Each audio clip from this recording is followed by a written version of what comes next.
और कुछ नहीं, बस स्ट्रक्चर। और फिजियोलॉजी का मतलब होता है फंक्शन। ठीक। अब देखिए, जो एक ट्यूब में है 2 नंबर में पूछेगा, तो आपको थोड़ा सा जो 2 नंबर के क्वेश्चन होते हैं उन्हें कम से कम 5 लाइन में लिखना होता है। 5 लाइन में आप लिख देंगे तो समझ लीजिए कि आपका कल्याण है। तो अगर आपको एनाटॉमी को एक्सप्लेन करना होगा तो बताइए आप कैसे करेंगे। एनाटॉमी एनाटॉमी को आपको एक्सप्लेन करना होगा कि एनाटॉमी कैन बी, ठीक। अब देखिए, बड़ा बड़ा anatomy can be explain as the structure of the body. ठीक। जैसे कि मान लो स्ट्रक्चर ऑफ द बॉडी, जैसे मैं बॉडी, अब इसकी जगह पे तुम देख सकते हो जैसे हार्ट हो गया। ठीक। हार्ट हो गया, देखो वो भी एक स्ट्रक्चर है। स्ट्रक्चर है कि नहीं है। हार्ट हो गया, हैंड हो गया, तुम्हारा सर हो गया। ठीक। ये सब चीज़ें जो है स्ट्रक्चर है। ठीक। देखो मसल्स, देखो जैसे स्ट्रक्चर जो है, अब देखो मान लो अगर तुम एनिमल्स में देख रहे हो तो स्ट्रक्चर कैसे बना होगा, सेल से बना होगा। ठीक। सेल से फिर टिश्यू बना होगा, फिर टिश्यू से ऑर्गन बना होगा। ठीक।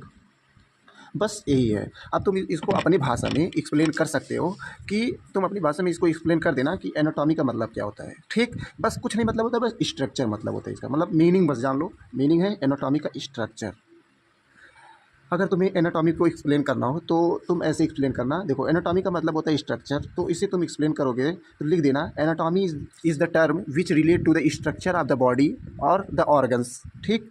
और बस यही है। और स्ट्रक्चर जो अगर एनिमल्स में देखा जाए तो स्ट्रक्चर सेल जो कि कंबाइंड होकर के टिश्यू बनता है, फिर टिश्यू कंबाइंड होकर के फिर ऑर्गन्स बनता है। तो यही जो ऑर्गन्स हैं हमारी बॉडी के, वही हमारे स्ट्रक्चर हैं। ठीक। अब देखो फिजियोलॉजी क्या हुआ, फिजियोलॉजी क्या हुआ। अब देखो, जैसे हम लोगों ने स्ट्रक्चर एनाटॉमी का मतलब जान लिया कि स्ट्रक्चर होता है। ठीक है। तो देखो, इस स्ट्रक्चर को काम कराने के लिए, ठीक, काम कराने के लिए जो मैकेनिज्म फॉलो होता है बॉडी के थ्रू, ठीक, उसी को हम लोग फिजियोलॉजी कहते हैं। फिजियोलॉजी मतलब function, function of mechanism of function, किस तरह हमारा बॉडी ऑर्गन्स, हमारे बॉडी का कोई भी पार्ट काम करता है। समझ रहे हो। बस इसका मतलब यही होता है। आप इतना लिख दोगे, आपका दोनों नहीं कटेगा, एक भी नंबर। ये हो गया। अब देखिए, अगर अगर आपको नोट्स चाहिए तो आप हमें कमेंट बॉक्स में बता दीजिएगा, हम आपको नोट दे देंगे। अब इसके बाद हमारा अगला टॉपिक क्या है। हमारा अगला टॉपिक है बेसिक लाइफ प्रोसेस। ठीक। Basic life process, basic life process. अब बेसिक लाइफ प्रोसेस वो है जो कि हम जिंदा रहने के लिए, ठीक है, जैसे कि मान लो ह्यूमन बींग्स हैं या कोई एनिमल्स, प्लांट, कोई भी है, तो इस एटमॉस्फेयर या इस अर्थ पे अपने आप को मतलब बचाए रखने के लिए, अपनी स्पीसीज़ को बचाए रखने के लिए उनके द्वारा कुछ फंक्शन किया जाता है जिससे कि वो ज़िंदा रहते हैं। तो बेसिक लाइफ प्रोसेस का सीधा सीधा मतलब ये होता है कि किसी एनिमल्स के द्वारा, एनिमल्स में ह्यूमन भी आ जाते हैं, तो किसी एनिमल्स के द्वारा क्या नाम है, अपने अपने अस्तित्व को बनाए रखने के लिए जो भी काम करना पड़ता है, बस वही बेसिक लाइफ प्रोसेस है। जैसे कि अब मान लो हम ही लोग हैं, अब हमें सबसे पहले क्या चाहिए, सुबह सोकर उठेंगे, हमें सबसे पहले खाना चाहिए। ठीक। न्यूट्रिशन चाहिए। न्यूट्रिशन क्यों ज़रूरी है। देखो, सेल को काम करने के लिए क्या चाहिए, एनर्जी चाहिए, और एनर्जी न्यूट्रिशन से ही आता है। जैसे कि कुछ एग्जांपल्स हम आपको दे दें कि जैसे कि देखो, मान लो हम लोग खाना खाते हैं या चीनी उनी देखो रहता है, उसमें ग्लूकोज व्लूकोज रहता है, तो इस सबसे एनर्जी मिलता है। ठीक है। ग्लूकोज हो गया, और उसके बाद से मैग्नीशियम, फास्फोरस, ये सब जानते हो, ये सब बहुत ज़्यादा इंपॉर्टेंट होते हैं बॉडी के लिए। साल्ट हो गया, देखो NaOCl हो गया। ठीक। NaOCl हो गया, ये सब जो हमारी न्यूट्रिशंस के थ्रू जो मिलते हैं, ये सब बहुत ज़्यादा ज़रूरी होते हैं बॉडी के लिए। और ये देखो, पहला हम लोग क्या करें, बोल दिए न्यूट्रिशन। ठीक। न्यूट्रिशन ये हो गया। हम न्यूट्रिशन में बता दिए कि खाना जो हम लोग खाते, जो इनटेक करते हैं, उसी को न्यूट्रिशन कहते हैं। ठीक। जो मतलब न्यूट्रिशन नॉर्मली हम लोग खाते हैं इधर उधर, वो हो गया। इसमें बहुत सारा खाना पीना, सब हरा सब्जी सब कुछ आ जाता है। ठीक। ये हो गया। और अब देखो, न्यूट्रिशन में बस तुम्हें यही लिखना है कि nutrition is the important things which require to our body for the functioning और for the production of energy. बस ये हो गया। ऐसे बना करके इसको लिख देना। और तुम्हें नोट चाहिए तो मैं दे दूंगा तुम्हें नोट।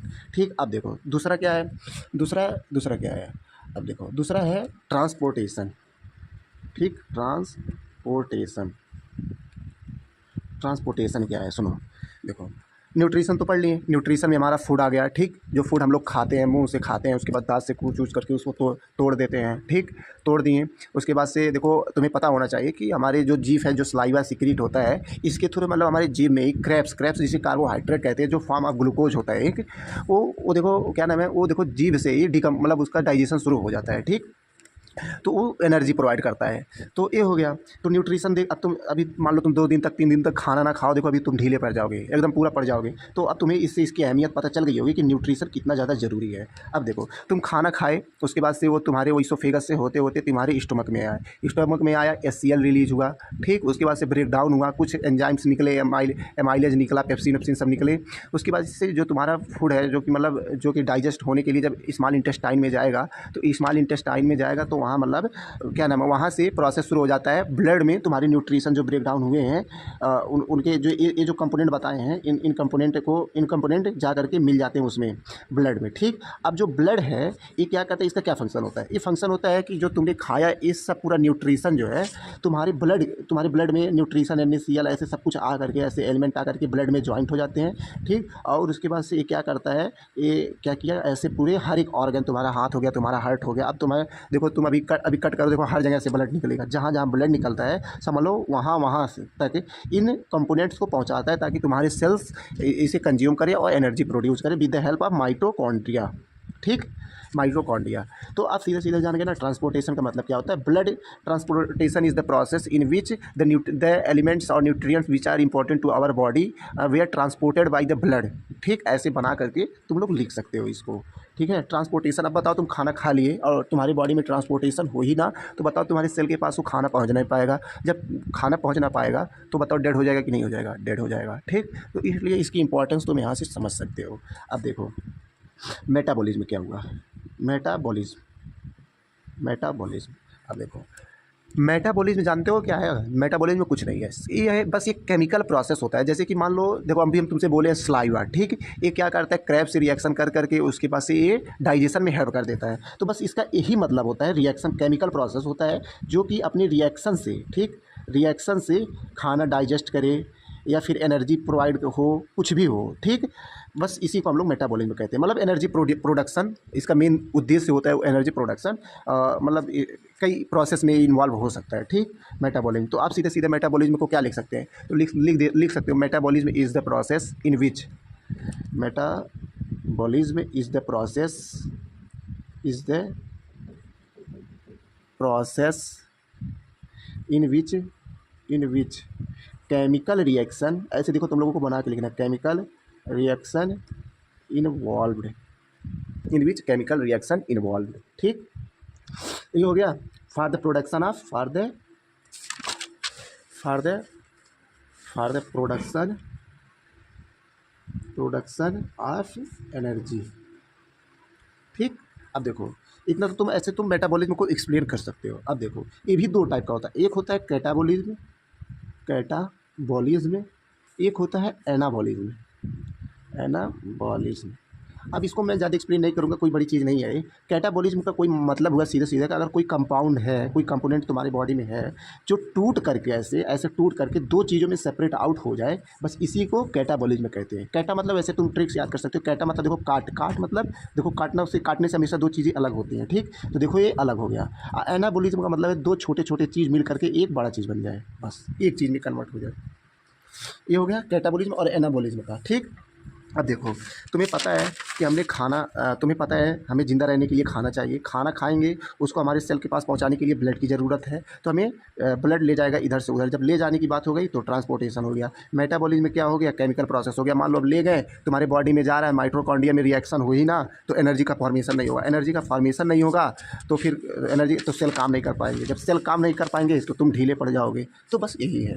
अब देखो इतना तो इसको ज़रूरी है ही है। अच्छा एक बात बताओ, अगर तुम ही हो, ठीक, अगर देखो रिप्रोडक्शन, ठीक, अब तुमको मैं बताता हूँ, रिप्रोडक्शन है, ठीक। अब देखो अगर तुम रिप्रोड्यूस नहीं करोगे, अगर तुम मान लो तुम्हारे अगर संतान नहीं हुए, तो बताओ तुम्हारा फैमिली वहीं ख़त्म हो जाएगी कि नहीं हो जाएगा, समाप्त हो जाएगा ना आगे चल के।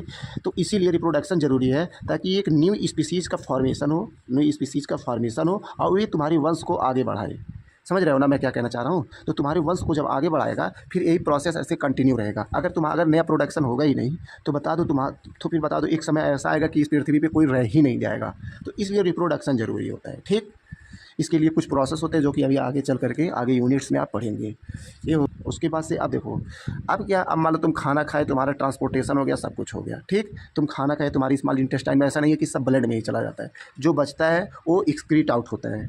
मतलब समझ रहे हो ना, तुम्हारा वेस्टेज, तुम देखो तुम यूरिन करते हो, आखिर वो भी तो वेस्टेज है बॉडी का। तो रिमूव, देखो एक्सक्रीशन, लास्ट वाला है एक्सक्रीशन, ठीक? तो लास्ट वाला एक्सक्रीशन। अब देखो एक्सक्रीशन का सीधा सीधा मतलब हुआ removal of wastage from your body. क्या? Removal of wastage from your body. अब देखो ये क्या हो सकता है? CO2 हो सकता है। देखो सांस लेते हो, ऐसे इनहेल एक्सहेल करते हो, ठीक? तो इनहेल एक्सहेल करते हो तो देखो CO2 निकलता है, ऑक्सीजन अंदर आता है, CO2 बाहर निकलता है। तुम्हारा यूरिन हो गया, ठीक? तुम पानी पीते हो, ठीक? वो पानी पी करके फिर तुम्हारे ब्लड से सभी वो लेकर के वेस्टेज लेकर के बाहर निकलता है यूरिन के थ्रू। तुम्हारा वेस्ट मटेरियल हो गया, सब चीज़ें एक्सक्रीशन में आ जाएगा। देखो हम ये टॉपिक भूल रहे थे, रिस्पायरेशन भी है। वैसे तो बहुत सारे हैं लेकिन रिस्पायरेशन भी one of the most important topic है। देखो रिस्पायरेशन जो है, जो हम इनहेलेशन एक्सहेलेशन करते हैं, देखो सांस बंद कर लो तो तुम्हें पता चल जाएगा कि तुम्हें ऑक्सीजन क्यों ज़रूरी है, तुम्हें सांस लेना क्यों ज़रूरी है, ठीक? ये रिस्पायरेशन का मतलब होता है सांस लेना, ठीक? इनहेलेशन और exhalation of CO2 and O2, ठीक? तो O2 हम अंदर लेते हैं, CO2 हम बाहर रिलीज करते हैं, ठीक? बस यही है। तो इसका इंपॉर्टेंस अब तुम समझ गए, रिस्पायरेशन क्या है, एक्सक्रीशन क्या है, रिप्रोडक्शन क्या है, उसके बाद से मेटाबॉलिज्म क्या है, कैटाबॉलिज्म, एनाबॉलिज्म, और उसके बाद से ट्रांसपोर्टेशन, न्यूट्रिशन। इतना टॉपिक तुम समझ गए।